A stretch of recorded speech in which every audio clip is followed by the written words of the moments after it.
परमपिता परमात्मा का जन्म भी यहाँ होता है। तब तो शिव जयंती भारत में मनाते हैं, तो जरूर उसने कुछ आकर किया होगा। बुद्धि कहती है कि जरूर बाप ने आकर स्वर्ग की स्थापना की होगी। प्रेरणा से थोड़े ही स्थापना करेंगे। यहाँ तो तुम बच्चों को राजयोग सिखाया जाता है, याद की यात्रा सिखाई जाती है। प्रेरणा में कोई आवाज नहीं होता। समझते हैं शंकर प्रेरणा से विनाश करता, परंतु इसमें प्रेरणा की बात नहीं है।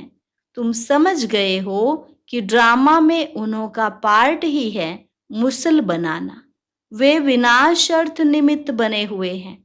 प्रेरणा शास्त्रों का अक्षर है, इसमें प्रेरणा की तो बात ही नहीं है। ड्रामानुसार विनाश तो होना ही है। गाया हुआ है महाभारत लड़ाई में यह मुसल आदि काम में आए थे। जो पास्ट हो गया है वह फिर रिपीट होना है। तुम गारंटी करते हो कि हम योग बल से स्वर्ग की स्थापना करेंगे, वहां एक धर्म होगा, तो दूसरे सब धर्म कहाँ होंगे? जरूर विनाश हो जाएंगे। यह समझने की बात है। गाया हुआ है ब्रह्मा द्वारा स्थापना, विष्णु द्वारा पालना, तो ठीक है, लेकिन शंकर को तो शिव के साथ मिला दिया है। यह रॉन्ग है।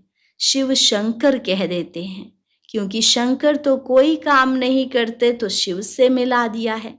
परंतु शिव बाबा कहते मुझे तो बहुत काम करना पड़ता है, सबको पावन बनाना पड़ता है।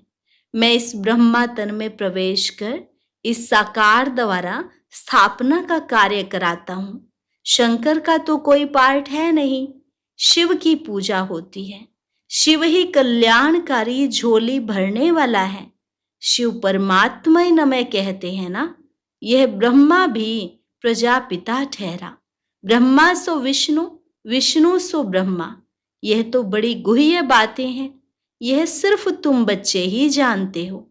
सेंसिबल बच्चों की बुद्धि में ज्ञान झट समझ में आ जाता है।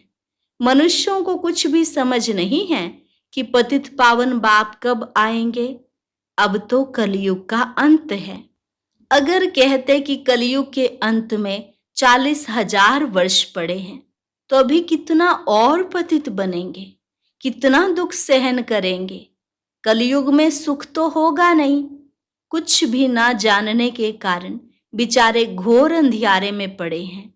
तुम बच्चों को आपस में मिलकर राय करनी चाहिए कि कैसे सर्विस को बढ़ाएं।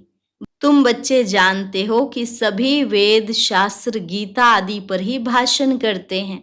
उनको यह पता थोड़े ही है कि यहाँ ईश्वर अपना और इस रचना के आदि मध्य अंत का रहस्य समझाते हैं। कलयुग में है आसुरी संप्रदाय, सतयुग में है दैवी संप्रदाय।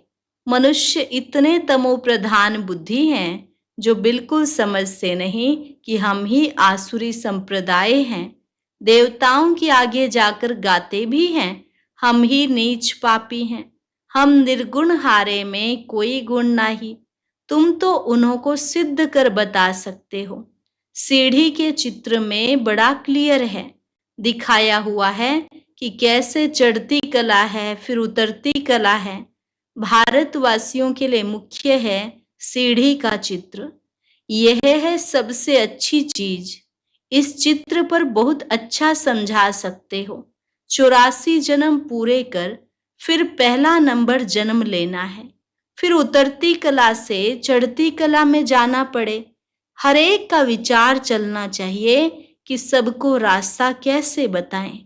ख्यालात नहीं चलेंगे तो सर्विस कैसे करेंगे। चित्रों पर समझाना बहुत सहज होता है। सतयुग के बाद सीढ़ी उतरने ही है।